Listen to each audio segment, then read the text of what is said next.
Hi everyone, and I'm here to announce my summer book club, the Summer of Suspense.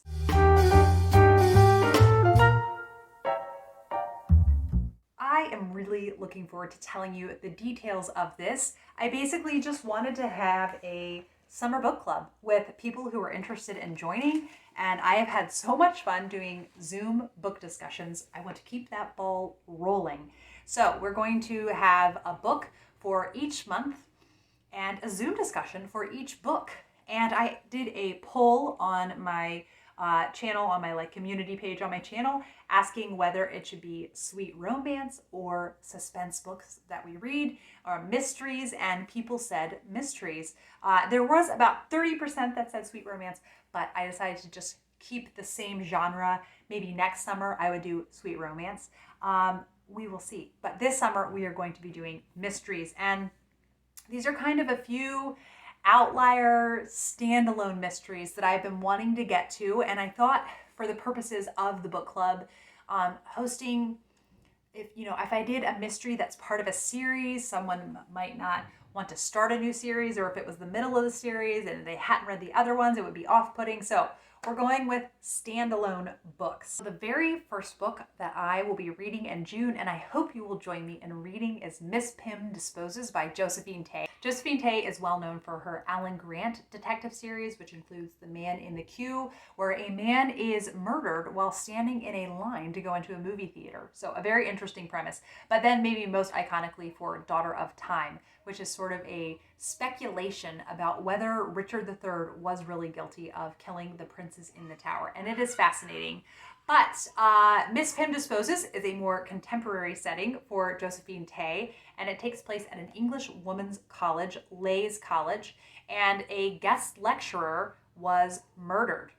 And was it an accident? So Miss Pym is going to investigate, and it will be very interesting to see what she comes up with. But I just loved the sound of, a women's college, and just kind of all of the politics involved in, maybe it's going to be a sort of claustrophobic environment, similar to like a cloistered environment. I think it will be really interesting.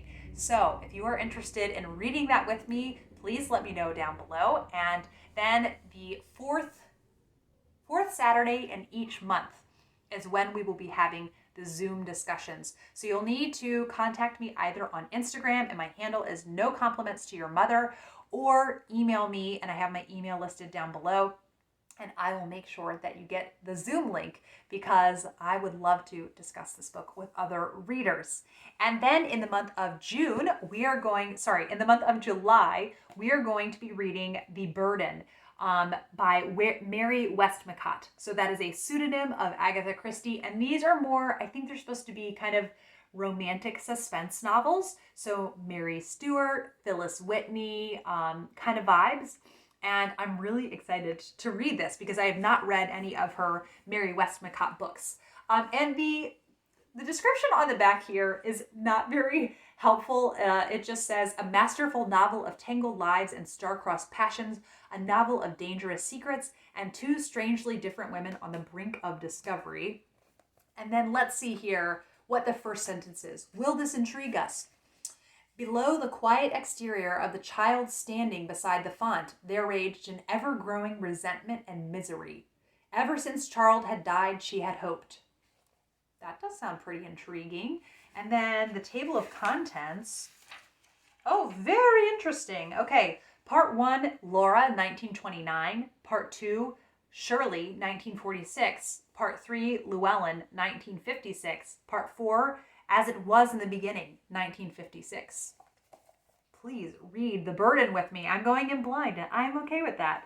And then in the month of August, I'm particularly excited for finally reading a book by Mary Roberts Rinehart. As a mystery lover and as an American, this is an author I should have read. So she's called the American Agatha Christie. I don't know if that's an apt description. I'm just relaying what I have heard her referred to as. But we are going to be reading The Window at the White Cat. And the reason I picked this and not The Circular Staircase, which I've heard, kind of more, I hear about more, is because The Window at the White Cat got such great reviews. It sounds very interesting. It is going to be kind of like a noir feel to it, although it was published in 1910, so that maybe that's a bit early for noir. But there is a woman whose uncle has gone missing, and she hires someone to find her uncle, and he is found murdered at a club called the White Cat. And the person who is looking like they have killed him is the young lady's fiance. So they have to figure out who done it. And Mary Roberts Rinehart is so iconic. I want to read something by her. So please join me in my summer of suspense fun and come to the Zoom sessions. Tell me what you think about the books that we read, whether you like them or not. I love hearing kind of just anyone's experience while reading a book. Thank you as always for watching, and I will be back for another video soon. Bye.